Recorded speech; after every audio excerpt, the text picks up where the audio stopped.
தமிழக சட்டசபை வியாழனன்று துவங்கிய நிலையில் புதிய முதல்வராக பொறுப்பேற்ற ஓ பன்னீர்செல்வம் தனது நிதியமைச்சர் இருக்கையில் அமர்ந்து தனது பணிகளை தொடர்ந்தார்.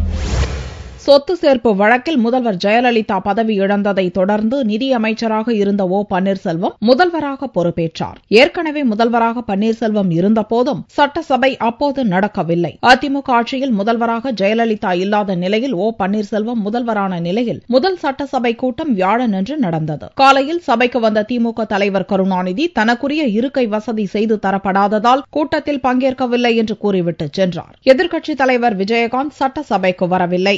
இந்நிலையில் முதல்வர் ஓ பன்னீர்செல்வம் முதல்வருக்கான இருக்கையில் அமராமல் நிதியமைச்சர் பதவிக்காக ஒதுக்கப்பட்ட இருக்கையில் அமர்ந்தார். நிதி பொறுப்பையும் அவரே கூடுதலாக கவனித்து வருகிறார். முதல் நாளில் பால் விலை உயர்வு, 110 விதி மீதான தற்போதைய நிலை உள்ளிட்ட 3 கவன ஈர்ப்பு தீர்மானங்கள் எடுத்துக் கொள்ளப்பட்டன. ஜெயலலிதா வாசித்த 110 விதியின் கீழ் அறிவித்த திட்டங்கள் தொடர்பாக முதல்வர் பன்னீர்செல்வம் 1 மணி நேரம் பதிலுரை வழங்கினார். பால் விலை தொடர்பாக விளக்கம் அளித்தபோது அரசியல் கட்சித் தலைவர்கள் வீட்டில் ஆவின் பால் கொள்முதல் செய்வது தொடர்பான புள்ளி விவரங்களை தெரிவித்தார். கேள்வி நேரம் உள்ளிட்ட பேச வாய்ப்பு கிடைத்த போதெல்லாம் அதிமுக உறுப்பினர்கள் மக்கள் முதல்வர் என்று சொல்ல தவறவில்லை. முன்னதாக சபை துவங்குவதற்கு முன்னர் முதல்வர் பன்னீர்செல்வத்தை நேரில் சந்தித்த சட்டசபை திமுக தலைவர் ஸ்டாலின் அவருக்கு வாழ்த்து தெரிவித்தார்.